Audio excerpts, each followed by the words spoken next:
The clock on the wall showed 11:47 p.m. when Jake heard the voice for the first time. He was sitting alone in the university language lab, surrounded by stacks of books and papers, trying to finish his research on old languages that nobody spoke anymore. The building was supposed to be empty at this hour, but someone was speaking in the room next door. Jake had been working on his graduate thesis for months. His topic was about dead languages, the kind that disappeared hundreds of years ago and left only fragments behind.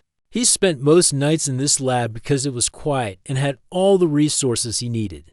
The janitor knew him by name, and the security guard always waved when making his rounds. But tonight was different. The voice coming through the thin walls wasn't speaking English, Spanish, or any language Jake recognized, and he knew a lot of languages.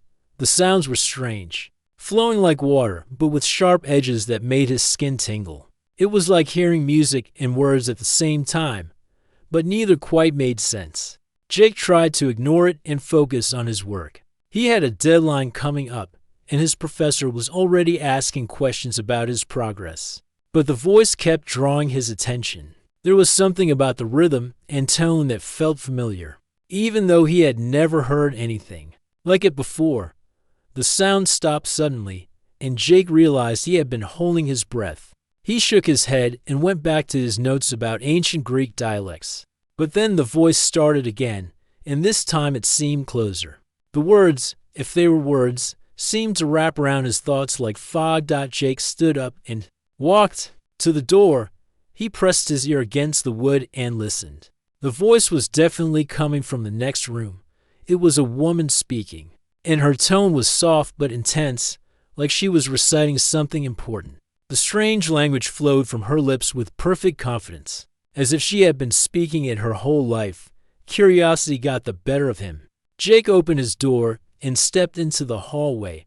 The fluorescent lights hummed overhead, casting everything in a cold, white glow. He walked slowly to the next room and saw that the door was slightly open. Light spilled out into the hallway, and the voice was much clearer now. Jake peered through the crack in the door. Inside, he saw a woman with long, dark hair sitting at a desk. She was reading from what looked like very old papers, speaking the strange words with her eyes closed. Candles flickered on the desk around her, which was odd because candles weren't allowed in the building. The woman looked to be in her late 20s, with pale skin and sharp features. She wore a simple black sweater and jeans, nothing unusual. But there was something about the way she sat, the way she held herself, that made Jake think she wasn't just any graduate student. As she continued speaking, Jake felt something strange happening to him. The words seemed to bypass his ears and go straight to his brain. He could feel them moving through his thoughts, touching parts of his mind that he didn't even know existed. It was like someone was gently running their fingers through his memories. The sensation wasn't painful, but it was overwhelming. Jake gripped the door frame to steady himself. He wanted to leave, to go back to his safe, familiar research, but his feet wouldn't move. The woman's voice held him in place like invisible chains. Then she stopped speaking and opened her eyes. Without turning around, she said in perfect English, "You can come in. I know you're there." Jake's heart jumped. He hadn't made any noise, and she hadn't looked in his direction. How did she know he was listening? He considered running, but something in her voice made him feel like that would be rude. He pushed the door open and stepped inside. The room looked exactly like his same desk. Same chairs, same boring academic posters on the walls. But the candles changed everything. They cast dancing shadows that made the space feel ancient and mysterious. The woman turned to face him, and Jake saw her eyes for the first time. They were dark brown, almost black, and they seemed to look right through him. She smiled, but it wasn't a friendly smile. It was the kind of smile that said she knew something he didn't. "I'm sorry," Jake said, his voice coming out rougher than he intended. "I didn't mean to interrupt. I was just working next door and heard the old tongue." She finished for him. Her accent was slight but definitely European. "You felt it, didn't you? The way the words touched your mind?" Jake stared at her. How could she know what he had experienced? "I don't know what you mean," he lied. She laughed. A sound like silver bells. Of course you do. Your mind is more open than most. That's why you could feel the connection. Connection to what? Instead of answering, she gestured to the chair across from her desk. Sit. Let me show you something. Every logical part of Jake's brain told him to leave. This woman was clearly involved in something strange, possibly dangerous. But there was something about her presence that made him want to stay. He felt drawn to her like a moth to flame. He sat down, and she leaned forward slightly. My name is Vera, she said. I'm studying something that your professors would call impossible. But you felt it working, didn't you? When I spoke the words, Jake nodded slowly. There was no point in lying. What language was that? It's older than any language in your textbooks, older than Sanskrit, older than Sumerian. It comes from a time when humans understood things about the mind that we've forgotten. She reached for one of the papers on her desk. Jake could see that. It was covered in symbols that looked like a mix of hieroglyphics and geometric patterns. These symbols were found in a cave in Eastern Europe. Most archaeologists dismiss them as decorative art, but I discovered they're actually instructions. Instructions for what? Vera's eyes glittered in the candlelight. For speaking to the parts of the human mind that normally stay hidden. The parts that connect us to each other and to things beyond ordinary understanding. Jake felt his skepticism, fighting with his curiosity. That's impossible. Language doesn't work that way, doesn't it? Vera leaned back in her chair. Think about it. Words can make you feel happy, sad, angry, afraid. They can bring back memories you thought you had forgotten. They can change your entire mood in seconds. How is that different from what you experienced? She had a point, but Jake wasn't ready to accept what she was suggesting. What you're talking about sounds like magic, not linguistics. Magic is just science we don't understand yet, Vera replied. What if I told you that the ancients knew things about consciousness that we're only beginning to rediscover? What if language was originally designed to do much more than just communicate basic information? Jake looked at the strange symbols on the paper. They seemed to shift and move in the flickering candlelight, like they were alive, even if that were true. How would you know how to pronounce symbols that old? Vera smiled again, and this time there was something mysterious in her expression. Some knowledge finds its way to the right people at the right time. I've been studying these symbols for 3 years, and gradually, I began to understand their true purpose. She picked up another paper, this one covered in phonetic notations. The symbols tell a story about a civilization that existed before recorded history. They had learned to use sound and intention to influence human consciousness directly. They could share thoughts, emotions, even memories through carefully crafted vocalizations. And you think you can do the same thing? I know I can. Vera's voice was quiet but confident. You experienced it yourself. When I spoke the words, you felt me touching your mind, didn't you? Jake shifted uncomfortably in his chair. He had felt something, but admitting it out loud felt like crossing a line. He couldn't uncross. I felt something, but it could have been my imagination, could it? Vera stood up and walked around the desk until she was standing directly in front of him. Close your eyes. Why? Trust me, just for a moment, against his better judgment. Jake closed his eyes. He heard Vera take a deep breath, and then she began to speak in the strange language again. The words flowed over him like warm water, and immediately he felt that same sensation of invisible fingers moving through his thoughts. But this time it was stronger. He could feel Vera's presence in his mind, gentle but unmistakable.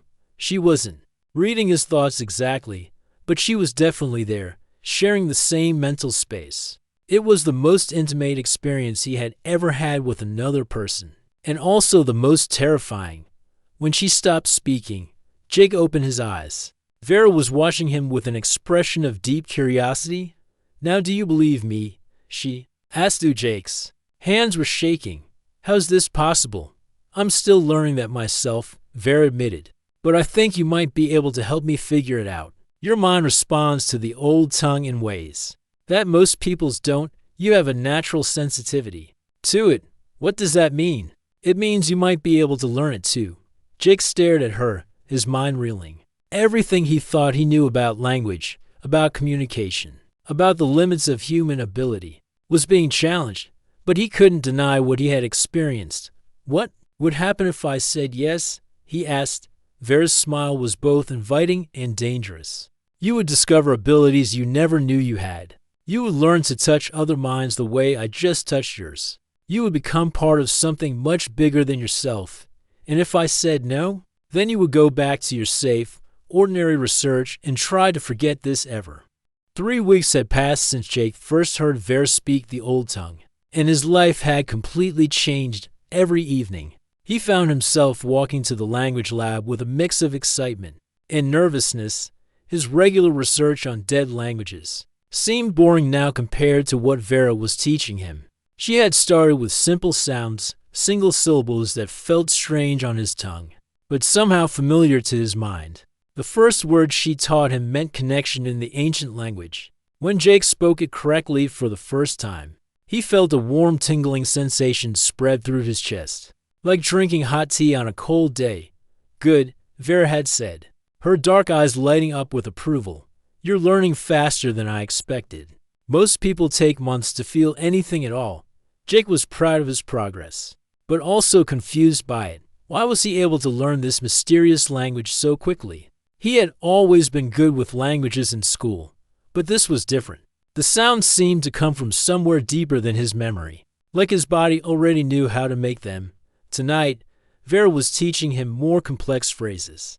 They sat facing each other in the candlelit room, her ancient papers spread across the desk between them. The symbols looked less strange to Jake now, though he still couldn't read them on his own. Tonight we're going to try something new, Vera said, her voice carrying that mysterious tone that always made Jake's heart beat faster. I'm going to teach you how to sense what another person is feeling.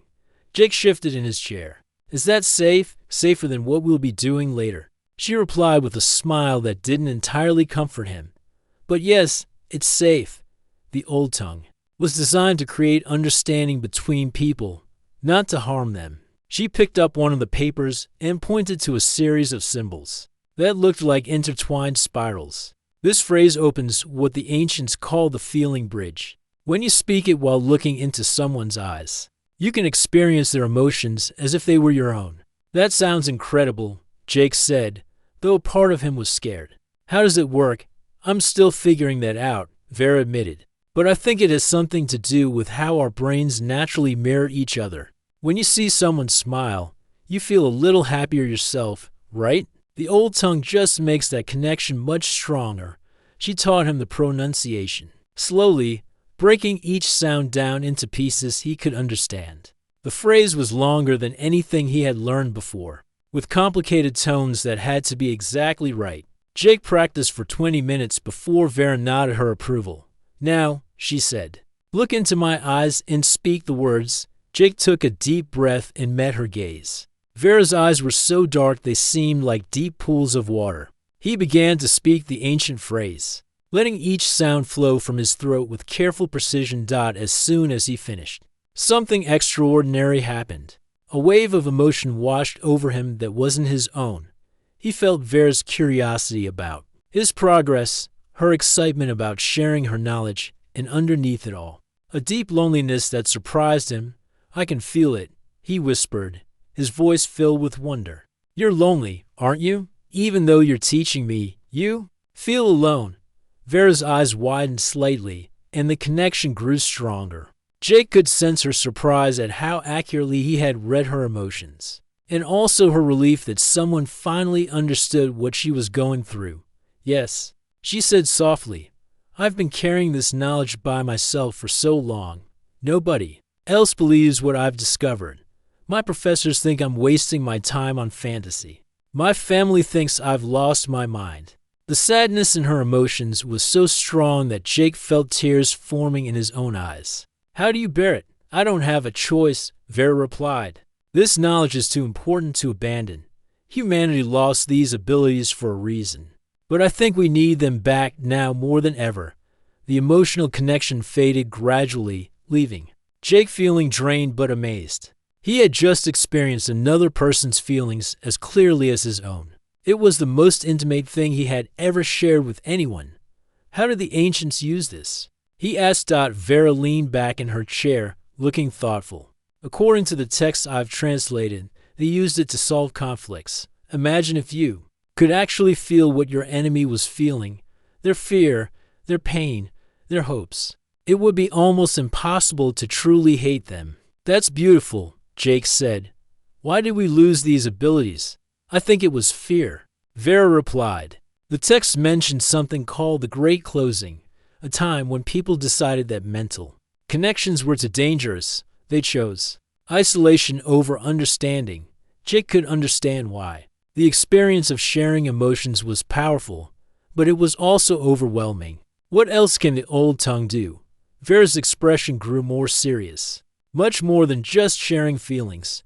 The advanced practitioners could share memories, influence thoughts, even change how people perceive reality itself. That sounds dangerous. It can be, she agreed. That's why I'm being so careful about what I teach you. The old tongue is like fire. It can warm your home or burn it down, depending on how you use it. Over the following nights, Vera taught Jake more phrases and techniques. He learned how to sense not just emotions, but thoughts that were close to the surface of someone's mind when Vera was deciding what to teach him next. Jake could feel her mental process like watching someone flip through a book. The most unsettling lesson came when Vera taught him a phrase that let him experience someone else's memories. She had him speak the words while touching her hand. And suddenly Jake was seeing through her eyes as a child, running through a forest in what looked like Eastern Europe. That's where I first learned about the old tongue, Vera explained after. The connection ended. My grandmother spoke fragments of it. She said it was a family secret, passed down through generations of women who kept the knowledge alive. Your grandmother could do this too.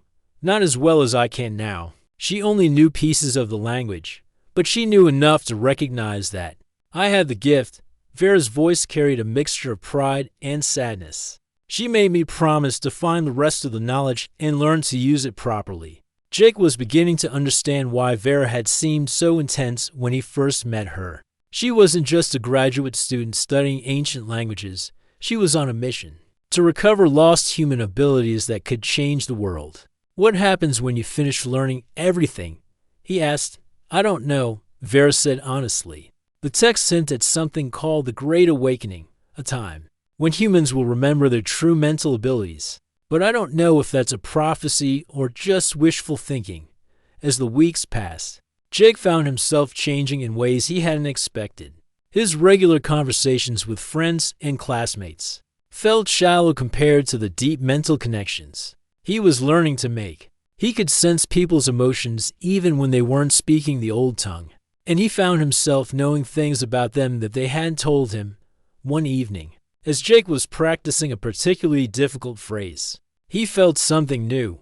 Instead of just sensing Vera's thoughts and emotions, he felt like he was actually inside her mind, seeing the world through her consciousness. For just a moment, he experienced what it felt like to be Vera, her burning curiosity about the ancient knowledge, her frustration with people who didn't believe her, and her deep hope that Jake might be the key to something bigger. But he also sensed something else, something that made his blood run cold. Vera wasn't just teaching him the old tongue out of kindness or academic interest. She was preparing him for something specific, something she hadn't told him about yet. When the connection ended, Jake stared at her with new understanding. You're not just teaching me, are you? You're preparing me for something? Vera's smile was sad but determined. You're learning to read me too well. Yes, there's more to this than just satisfying our curiosity. The old tongue was never meant to be used by just one person. It requires multiple minds working together to reach its full potential. What aren't you telling me? There are others, Vera said quietly. People like us who have rediscovered fragments of the old knowledge. We're supposed to meet them soon, and when we do, we'll attempt something that hasn't been tried in thousands of years. Jake felt a chill run down his spine. What kind of something? The kind that could change the world, Vera replied, or destroy us all.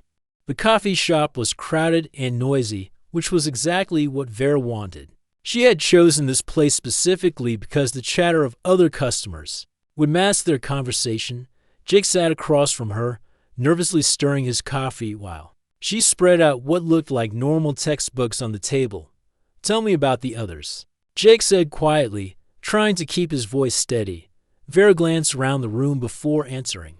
There are 4 of us now, including you and me. We found each other through careful research and some very discreet questions in academic circles. Each of us discovered fragments of the old tongue independently. Jake leaned forward.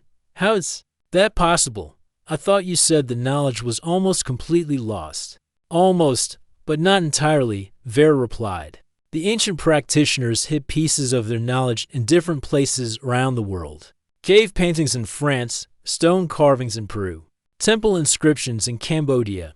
No single discovery contained everything, but together they tell a complete story. She opened one of the textbooks, revealing that the pages inside weren't about linguistics at all. They were covered with the same strange symbols Jake had seen in the language lab, along with detailed notes in Vera's handwriting. This is what I've been working on for the past 5 years, she continued, connecting the dots between all these scattered pieces. Most archaeologists and linguists dismiss these symbols as decorative art or religious nonsense, but I recognized the patterns. Jake studied the symbols on the page. They look more familiar now, though he still couldn't read them without help. What made you think they were connected? The mathematical precision, Vera said, her eyes lighting up with excitement. Each symbol appears in exactly the same form at sites thousands of miles apart. The probability of that happening by chance is essentially 0. Someone was deliberately spreading this knowledge across the globe. She turned to another page showing a map of the world, with red dots marking various locations. Look at this pattern.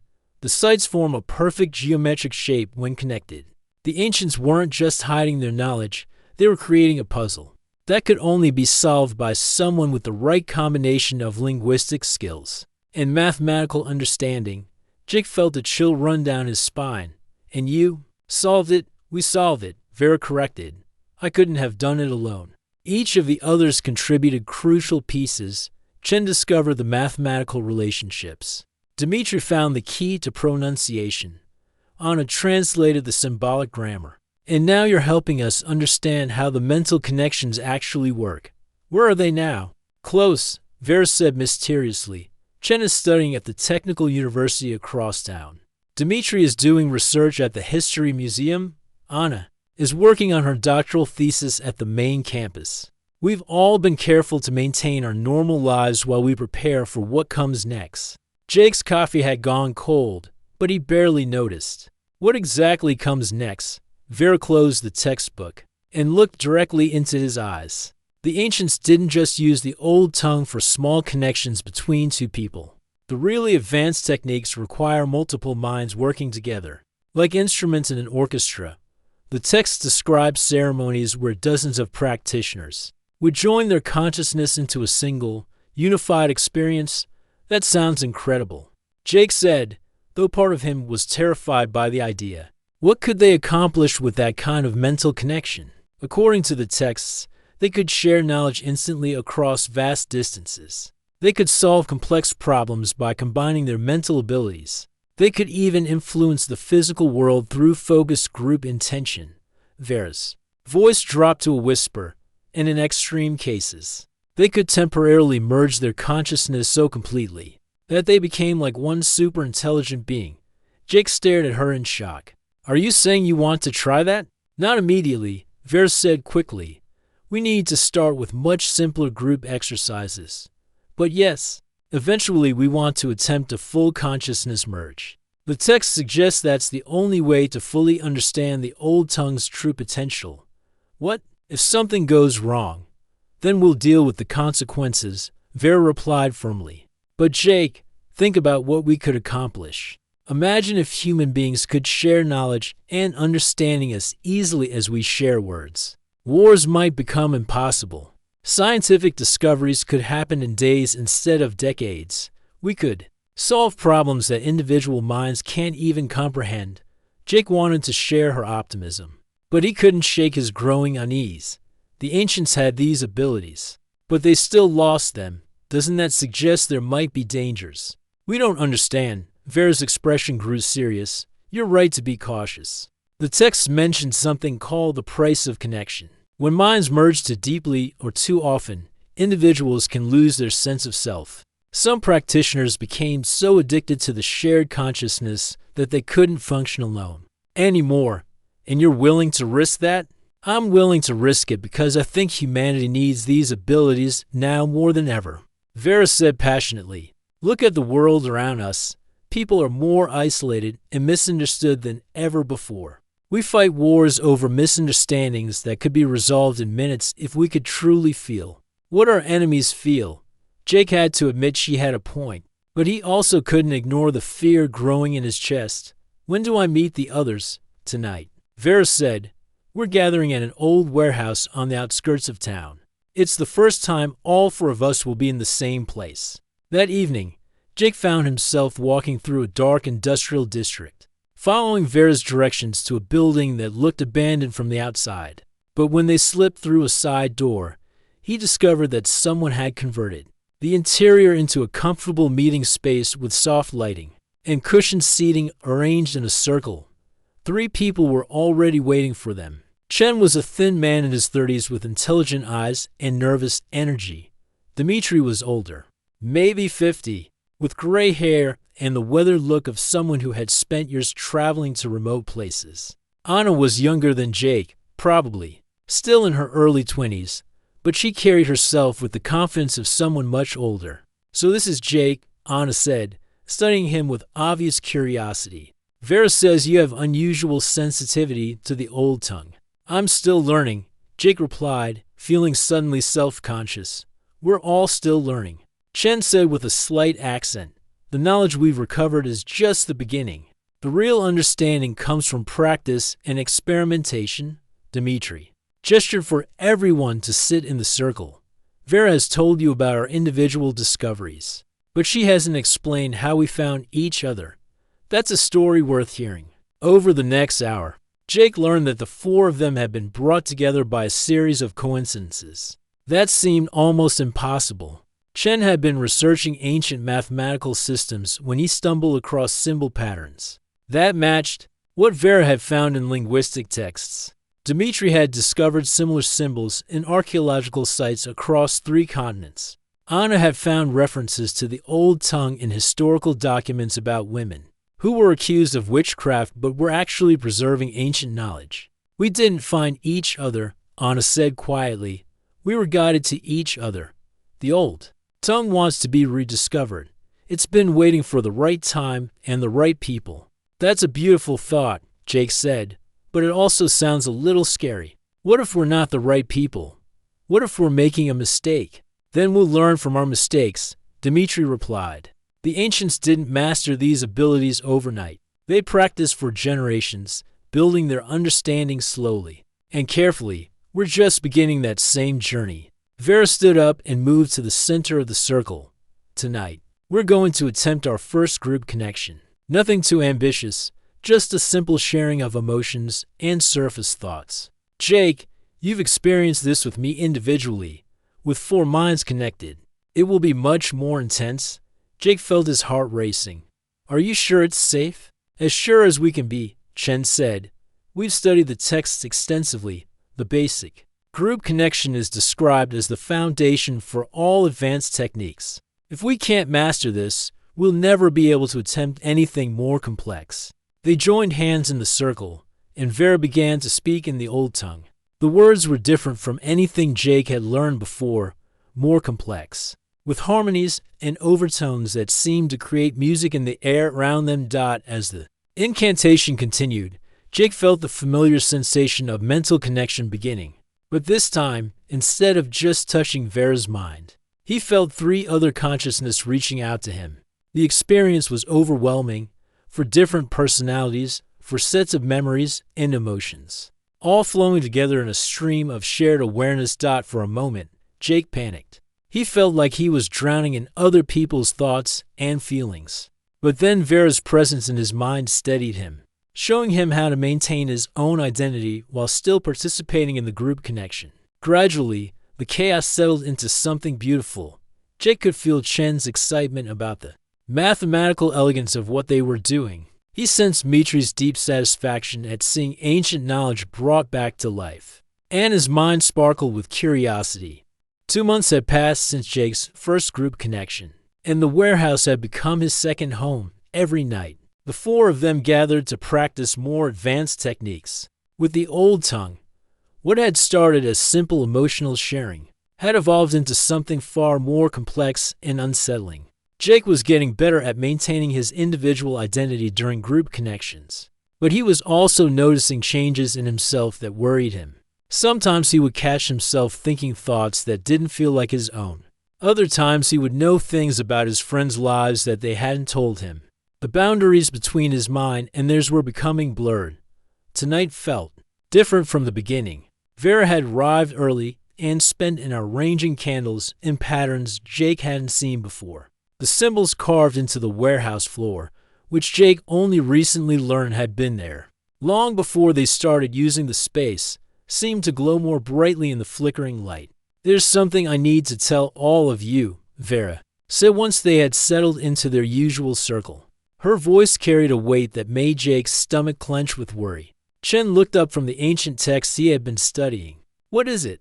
"I haven't been completely honest about how I found this place," Vera began, "or about how I really learned to read the old symbols." Jake felt a cold chill run down his spine. Over the past 2 months, he had grown to trust Vera completely. The idea that she had been hiding something important felt like a betrayal. "What do you mean?"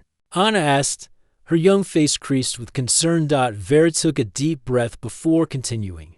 "I told you that my grandmother taught me fragments of the old tongue. That was true, but it wasn't the whole story. My family isn't just descended from people who preserved ancient knowledge. We're descended from the original practitioners themselves." Dimitri set down his notebook and stared at her. "Are you saying your family has been using the old tongue continuously for centuries?" "Not using it exactly," Vera replied, "but preserving it, yes. My grandmother's grandmother was one of the last trained speakers before the Great Closing. The knowledge has been passed down through the women in my family, waiting for the right time to be revealed again." Jake felt like the ground was shifting beneath him. "Why didn't you tell us this before?" "Because I needed to be sure you were ready," Vera said. "The complete knowledge of the old tongue isn't just about mental connections. It's about understanding the true nature of human consciousness and our connection to something much larger than ourselves." She stood up and walked to a corner of the warehouse, where a large trunk sat covered by a heavy cloth. Jake had noticed it before, but assumed it contained more research materials. Vera pulled away the cloth to reveal an ornate wooden chest covered in the same symbols they had been studying. "This has been in my family for 15 generations," she said, lifting the heavy lid.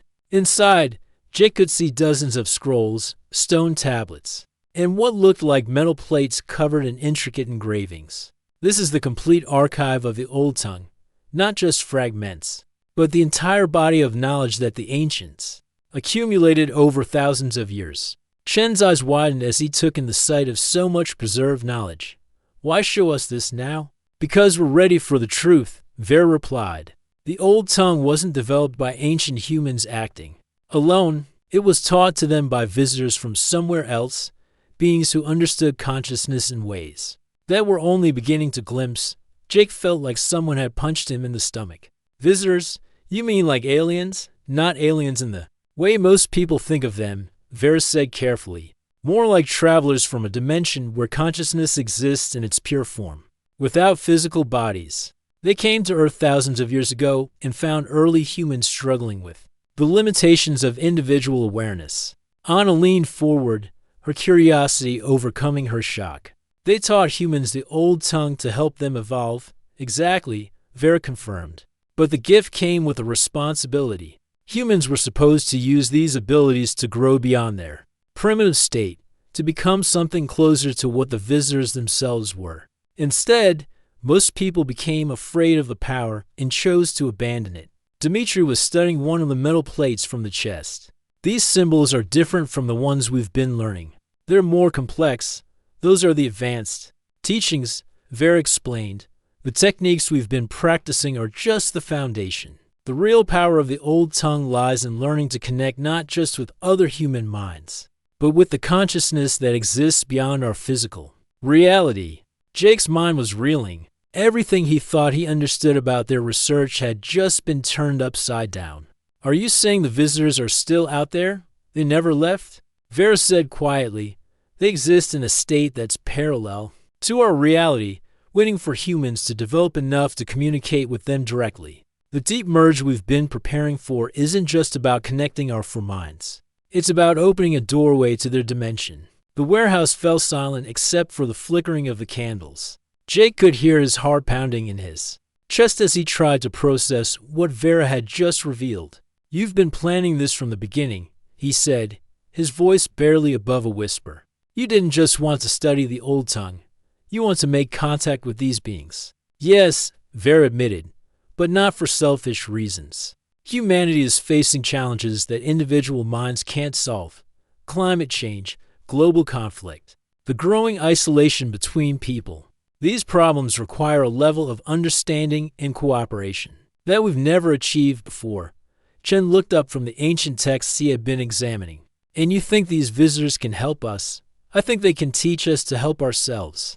Vera replied, but only if we're willing to evolve beyond our current limitations. The deep merge is the first step in that evolution. Anna stood up and walked to the edge of the symbol circle.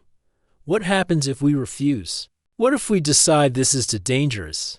Vera's expression grew sad but determined. Then humanity continues on its current path, probably toward destruction. The visitors have been patient for thousands of years, but they won't wait forever. If we can't prove that we're ready to evolve, they'll eventually give up on us. Jake felt trapped between his fear and his curiosity. Everything logical in his mind told him to walk away, to return to his safe, ordinary life studying dead languages.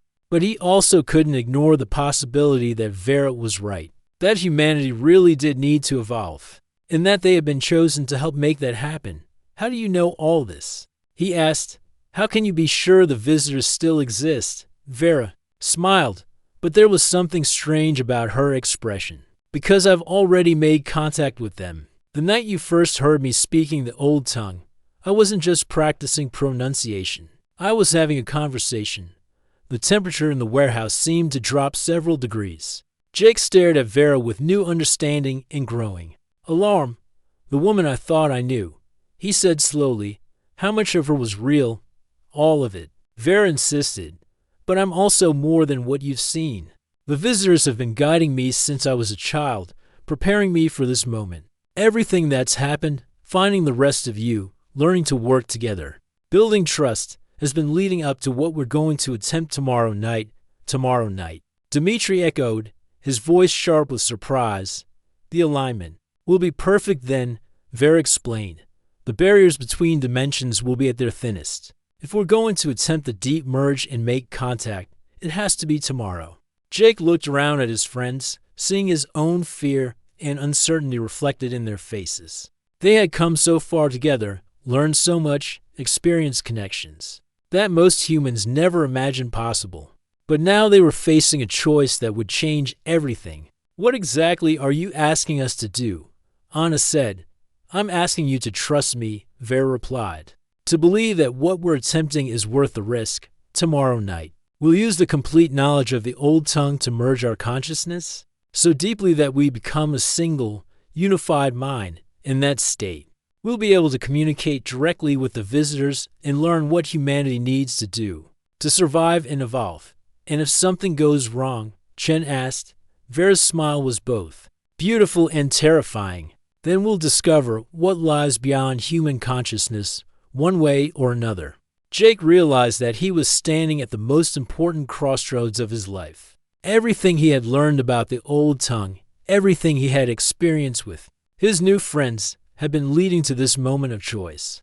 He could walk away and try to forget everything that had happened, or he could trust Vera and take a leap into the unknown. That might change the future of humanity itself. The candles flickered in the warehouse, casting dancing shadows on the ancient symbols carved into the floor as Jake prepared to make the most important decision of his life. Jake barely slept that night. He lay in his apartment bed, staring at the ceiling while Vera's words echoed in his mind. Everything he thought he knew about their research had been a carefully constructed path leading to this moment. Tomorrow night, they would attempt something that could either evolve humanity or destroy them all. By morning, he had made his decision. The warehouse felt different when Jake arrived that evening. The air seemed charged with electricity, and the carved symbols on the floor appeared to pulse with their own inner light. Vera had arranged the ancient artifacts from her family's chest around the central circle, creating patterns that hurt Jake's eyes to look at directly. Chen was already there, sitting quietly in meditation. Anna paced nervously around the edge of the room, while Dmitri studied the metal plates covered in advanced symbols. Everyone looked as tired and conflicted as Jake felt. "I've been thinking about what you told us," Jake said to Vera as she lit the ceremonial candles, "about the visitors and their plan for humanity." Vera looked up from her preparations. "And I want to know what happens to us during the deep merge. Will we still be ourselves afterward? Or will we become something else entirely?" "That's the question none of the ancient texts answer clearly," Vera admitted. "The deepest merges described in the archives resulted in permanent changes to the practitioners. Some gained abilities that lasted for the rest of their lives. Others lost the ability to function as individuals and had to remain in group consciousness permanently." Anna stopped pacing and stared at her. "You mean we might not be able to separate our minds afterward?" "It's possible," Vera said calmly. "But consider what we might gain in return. Imagine never feeling alone again, never struggling to understand another person's perspective, never having to face life's challenges with just your own limited knowledge and experience." Chen opened his eyes from his meditation. "I've been thinking about the mathematics of consciousness merger. The equation suggests that when four minds combine completely, they don't just add together, they multiply exponentially. We would become something far more intelligent than any individual human." "But will we still be human?" Dmitri asked. His withered face creased with concern. "We would be what humans are meant to become," Vera replied.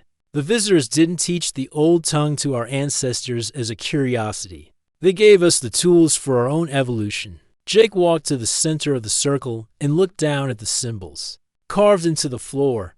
In the candle light, they seemed to move and shift, forming patterns that his conscious mind couldn't quite grasp but that spoke to something deeper in his awareness. "If we do this," he said slowly, "and something goes wrong, will anyone else know what happened to us?" "Our bodies will remain here," Vera said. "If our consciousness can't return to individual form, we'll appear to be in a deep coma. Eventually, someone will find us and take us to a hospital, where doctors will run tests they don't understand and reach conclusions that aren't true." "That's not very comforting," Anna said with a nervous laugh. "I'm not trying to comfort you," Vera replied. "I'm trying to make sure you understand what we're risking. The choice you make tonight has to be made with complete knowledge of the consequences." They spent the next hour in final preparations. Vera taught them the complex incantation they would need to recite together, a series of sounds in the old tongue that were longer and more intricate than anything they had learned before. The rhythm and melody of the words seemed to create their own reality, bending the air around them into something thick and alive as the night grew deeper. Jake felt the moment of decision approaching like an oncoming storm. His rational mind screamed at him to leave, to run back to his safe, ordinary life and forget he had ever heard of the old tongue. But another part of him, a part that had grown stronger over the past months, whispered that this was why he had been born, why all the events of his life had led him to this warehouse on this night. "It's time," Vera said finally. They joined hands in the circle, with Vera directly across from Jake and Chen and Anna forming the other 2 points. The ancient artifacts around them seemed to hum with anticipation, and the carved symbols on the floor began to glow with a soft, otherworldly light. "Before we begin," Vera said, "I want each of you to speak your choice aloud. Once we start the incantation, there will be no turning back." Chen spoke first, his voice steady despite the magnitude of what they were attempting. "I choose to take the next step in human evolution. I choose to trust that what we're doing will help our species survive and grow." Anna was next. her young voice trembling slightly but determined. I choose to face the unknown rather than live with the regret of not trying. I choose to believe that consciousness is meant to be shared, not isolated. Dmitri's weathered hands gripped theirs tightly. As he spoke, I've spent my life studying the past. Tonight, I choose to help create the future. I choose to merge my consciousness with yours and see what we become together. All eyes turned to Jake. He felt the weight of the moment pressing down on him. Like a physical force, everything in his life had led to this choice: his fascination with languages, his meeting with Vera, his growing abilities with the old tongue. He could walk away and spend the rest of his life wondering what might have been, or he could step forward into the unknown. I choose to trust my friends, he said finally. I choose to believe that some risks are worth taking.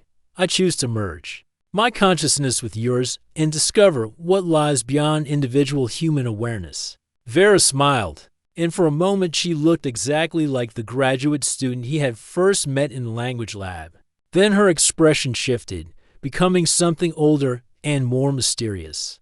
Then let us begin, she said. They started the incantation. Together, their voices blending into harmonies that seemed to resonate in dimensions beyond sound. The words of the old tongue flowed from their lips with perfect synchronization, creating patterns of meaning that Jake's individual mind couldn't comprehend, but that spoke directly to his consciousness. As the chant continued, Jake felt the familiar sensation of mental connection beginning, but this time it was different, stronger, deeper, more complete than anything they had experienced before. Instead of touching the surface of his friends' minds, he felt their consciousness beginning to merge with his own. At first, the sensation was overwhelming, for different sets of memories, emotions, and thoughts crashed together in a chaotic flood of awareness. Jake felt like he was drowning in other people's experiences, losing track of which thoughts belonged to him and which came from the others. But gradually, the chaos began to organize itself into something new, instead of four separate minds connected. Together, Jake felt them becoming something unified, a single consciousness with access to all their combined knowledge, memories, and abilities. The warehouse around them seemed to fade away, replaced by a space that existed beyond physical reality. In this place of pure consciousness, Jake felt the presence of something vast and ancient, the visitors that Vera had told them about. They weren't aliens in any sense that humans usually imagined. They were consciousness itself, existing in a state of perfect unity and understanding. And they had been waiting for humans to evolve enough to join them in this higher state of being. Jake felt their welcome and their approval as the merged consciousness of the four friends stabilized into something new and unprecedented. They had become the first humans in thousands of years to achieve true consciousness unity. And in doing so, they had opened a doorway between dimensions. But even as Jake experienced the incredible expansion of awareness that came with the merge, he felt something else, a growing realization that the choice they had made was irreversible. Their individual selves were dissolving into the unified consciousness, and there was no way back to the separate existence they had known before. As this understanding dawned, Jake felt a moment of pure terror. Had they made a terrible mistake? Had they sacrificed their humanity for something that might not be worth the price? But then the visitor's presence surrounded them with a warmth and understanding that went beyond anything possible in individual consciousness. Jake felt their reassurance that what the four friends had become was not a loss, but a transformation, the next step in human evolution that their species desperately needed. In the unified consciousness, Jake could see the future that awaited humanity if they continued on their current path of isolation and conflict.